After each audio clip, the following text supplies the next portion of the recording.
السلام عليكم ورحمة الله وبركاته. ازيكم يا حبايبي، عاملين ايه؟ يا رب دايما تكونوا بخير وبأفضل حال يا رب. قبل ما نبدأ الفيديو اذكروا الله وصلوا على الرسول. اللهم صل وسلم وبارك عليك يا حبيبي يا رسول الله. شايفين وسعنا للفراخ، يعني انا عاملة تقريبا في كل عين 9 فرخات ما شاء الله، علشان الفراخ تاخد كلها تاخد راحتها كده اهيت. الدنيا حر والفرخ محتاج مساحة ومكان واسع علشان يكبر معاه. طبعا انا عامله في كل عين كده 9 فرخات علشان الفراخ شايفين تبقى في المكان كده مظبوطه والتهويه حلوه عندي. اللهم صل وسلم وبارك عليك يا حبيبي يا رسول الله. النهارده اليوم 32. طبعا في ناس كتير بتوصل للعمر ده وتعاني من ضعف الوزن وتعاني من قلة التحويل وتحس ان الفراخ بتاعتها ما بتكبرش وهتيأس بقى وكده. يا جماعة اللي بيربي فراخ ساسو لازم يكون باله طويل. الفراخ الساسو عاملة يعني تشبه الفراخ البلدي إلى حد ما. انت بتجيب الفرخة البلدي تربيها 5 شهور و6 شهور علشان تاخدي منها بيضة، او عشان هتذبحها اقل حاجة 3 شهور. عشان تعرفي تذبحي دي 1.5 كيلو اقل حاجة بيبقى 3 شهور. لو سبتيه طبعا لل4 شهور ممكن يعدي معاك ال2 كيلو. فهي الفراخ الساسو فيها شوية من البلدي وطعمها برضو اقرب للبلدي، يعتبر اقرب نوع في الطعم للبلدي هي الفراخ الساسو. ما شاء الله طعمها مميز جميل، لحمها احمر على فكرة، لحم الوراك بتاعتها بيبقى احمر ما بيبقاش زي الفراخ البيضة. طعمها مسكر وزي العسل، وبس بتوصل معاكي اوزان 2.5 على 70 يوم على 75 يوم على 65 يوم. المهم تقعد عندك شهرين. عاوزة الفراخ دي تاكلها صح وتاخدي منها وزن صح، اقل حاجة عندك شهرين تاخدي وزن محترم منها. والله العظيم انا سبتها عدت ال3 شهور عدت ال4 كيلو، دخلت على 5 كيلو. هتقول هاكلها علف من عمري مثلا يوم لغايه 3 شهور، هقولك لا. هقولك لا، انت بتاكلها لغايه 40 يوم 45 يوم بالكتير، ده العلف. بعد كده بتخلطوا وبتعاملوهم كانهم فراخ بلدي بس ما بتمنعيش العلف. انا بقول اهو اعمليهم كانهم فراخ بلدي بس ما تمنعيش العلف. فراخ البلدي انت ممكن تاكلها اكل بيت وتاكلها حاجات كتير، ممكن ما تحطلهاش علف بعد شهرين وتوقفي العلف عنها، لكن دول لا، دول تحطي مع الحلف اخلطي كل حاجه. طبعا احنا لما نوصل للعمر المناسب والوقت المناسب او للوزن المناسب اللي هو 1.5 كيلو هنخلط يا جماعه وناكل كل حاجه للفراخ بتاعتنا. طب هنشتغل على ايه النهارده؟ هنشتغل على رفع الوزن وعلى التسمين والتحويل، وهنخلي الفراخ دي تشيل معانا وزن حلو قوي قوي قوي قوي وتوصل معانا 2 كيلو قبل شهرين باذن الله تعالى. فهنعمل الخلطه طبعا والله العظيم سحر في رفع الوزن، سحر في رفع المناعه، ومضاد سموم طبيعي، وكمان بتعالج الامراض التنفسيه. لو فراخك عندها عطسه خنفره اي شويه برد ان شاء الله هتقضي عليها. بس صلي على النبي كده وحطي له لايك بايديك الحلوه وتعالي نحضر الخلطه. نقول بسم الله الرحمن الرحيم ونبتدي نحضر الخلطة. خلطة النهاردة يا جماعة زي ما اتفقنا للتسمين، أقوى خلطة ممكن تحضريها للفراخ تخلي الفراخ تكبر معاكي وتشيل وزن حلو. طبعا احنا معانا 1.5 كيلو من العلف النامي، معانا بصلاية مش كبيرة قوي، بصلاية وسط مفرومة خشن مش ناعمة، هما ما شاء الله بياكلوا الحاجة الخشنة الوقت. هنحط معلقة من الخل. الخل ده ممتاز يا جماعه، بيطهر الامعاء وبيقضي على السموم اللي في العلف. معانا ايه بقى كمان؟ هنقول معلقه واحده من المكون الحلو ده اهو، معلقه مليانه من الطحينه. الطحينه يا جماعه ممتازه في رفع الوزن، بس امتى؟ بعد 20 يوم. الطحينه على فكره دي طحينه على زبادي، دي طحينه على زبادي، الله عليها كده في رفع الوزن والتسمين. انا عاملاهم خلطه كده على بعض، طحينه وزبادي، ما شاء الله بتظبط الدنيا عند الفراخ وبترفع الوزن جدا جدا جدا. معانا هنا ايه بقى؟ نص معلقه من القرنفل المطحون، نص معلقه مش اكتر ولا اقل. القرنفل يا جماعه بينظف الامعاء وبيعالج اي امراض تنفسيه.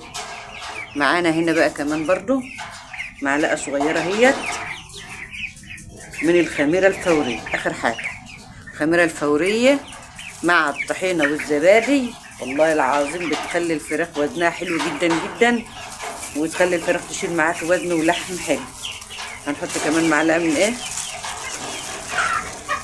معلقه اهيت من الحلبه. حلبه يا جماعه ممتازه في رفع الوزن، ما شاء الله ما شاء الله. الخلطه ككل حلوه للتسمين والسموم العلف والامراض التنفسيه. نبتدي بقى ننزل كل الحاجات الحلوه دي كده ونخلطها على العلف. ده كيلو ونص من العلف يا جماعه، بيقضي من 20 فرخ لغايه 40 فرخ. يعني المقدار ده كوجبه واحده من 20 فرخ لغايه 40 فرخ ممكن تقدمها لهم بالمقدار بالمكونات ديت. لو انت عندك بقى اقل من كده ممكن بس ايه تقللي الكميه شويه. طبعا احنا حاطين معلقه صغيره اصلا من الخميره الفوريه، عامه هي بتتحط على الكيلو.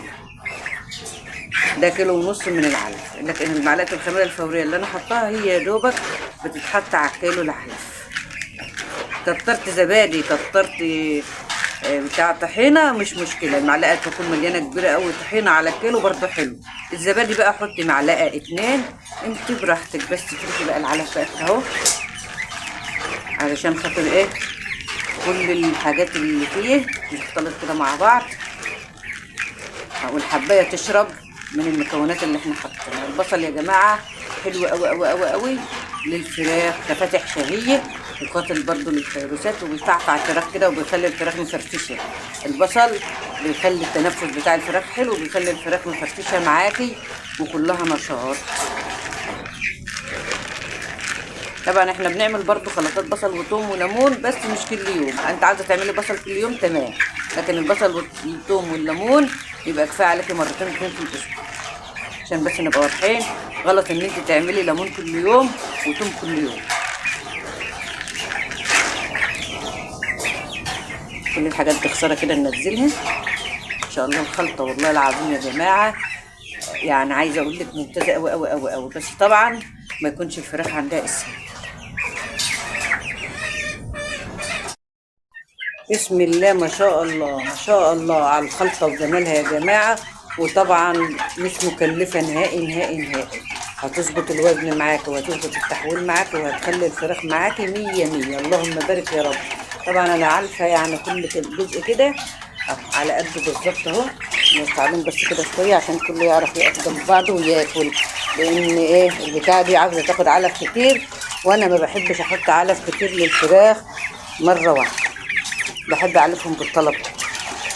ما اروحش بقى امسك العلفه دي كلها املاها كده واحطها لهم، لا لازم احط علف على قد البلد. هو انا بحب اعمل كده، ما بحبش العلف يفضل قدام الفراخ مده طويله، مع انهم ما قدروش يطلعوا فيها ولا يعملوا فيها اي حاجه، بس انا بحب كده. ما شاء الله ما شاء الله. الخلطه يا جماعه غنيه جدا وبتتكلم عن نفسها، تظبط الفراخ معاكي وتخلي معاكي الفراخ 10/10. شايفين الفراخ؟ طبعا الفراخ جعانه. دايما لما بحب اعمل خلطه بعملها للفراخ يا جماعه وهي جعانه. على فكره في شمس بتنزل عند الفراخ هنا، بس ايه شويه كده وخلاص وهكذا. ما شاء الله ما شاء الله. التحويل والمناعه وكل حاجه تمام، واهم حاجه المكان. اهم حاجه في الحر ان انت توسعي المكان بقدر الامكان والفرخ يكون واخد راحته يكبر معاكي. التكدس والزحمه في المكان بتضيع الوزن وبتخلي الفراخ تمرض معاكي وتتعب معاكي. طبعا والبطاريه هنا ما شاء الله يعني لسه في جزء تاني اهو، يعني هي المفروض تاخد كمان 20 فرخ فوق الفراخ دي، تاخد كمان 20 فرخ. طبعا انا مش عامله الموضوع تجاره او كده، فانا بجيب على قد كده. يعني ده مش هيقول لك ان احنا مثلا هناكلهم كلهم، لا ساعات بيجي لي ظروف برضو بيروح فيها فراخ، بطلع فراخ في مناسبات في حاجات معينه. احنا هنا في الارياف وعندنا موضوع المناسبات والهدايا والحاجات ديت ايه متمسكين بها شويه، وبانفاض عليا حاجه ببتدي ايه ابيعها علشان اجيب دوره تانيه. يعني مش شغلي كله واساسي كله ان انا واخده الموضوع تجاره، لا انا كل تربيتي في اي طيور او اي حاجه هتلاقيها على القناه، والله العظيم عشان بيتي، علشان بيتي. سمان، فراخ بلدي، بط، فراخ بيضه، كل حاجه دي علشان بيتي. فهو احنا بنحب الفراخ دي. لو تلاحظوا ان انا بربها كتير، مع ان دورتها طويله، يعني ممكن في الوقت ده اكون ربيت دورتين 2 بيضه. انا بقى ناويه تجاره في المدة ان انا اروح بدوره واحده من الساسو اكون ربيت دورتين 2 بيض. لكن لا، انا بربي البيض، واحنا بنحب الفراخ ديت والنوع دوت في الاكل. يعني عاوز اقول لك اكتر من البلدي، والله اكتر من البلدي. ليه بقى؟ لان فيها نسبه دسامه ووزن احسن من البلدي. البلدي بتبقى يعني خفيفه جدا، ما فيهاش دسامه زي ديت. هتقولي لا ده فيها دسامه، اقول لك فيها دسامه الفراخ العتاق الكبيره، يعني او الفراخ اللي باضت قبل كده. ده عتاقي دي بحب اذبحها والله برضه.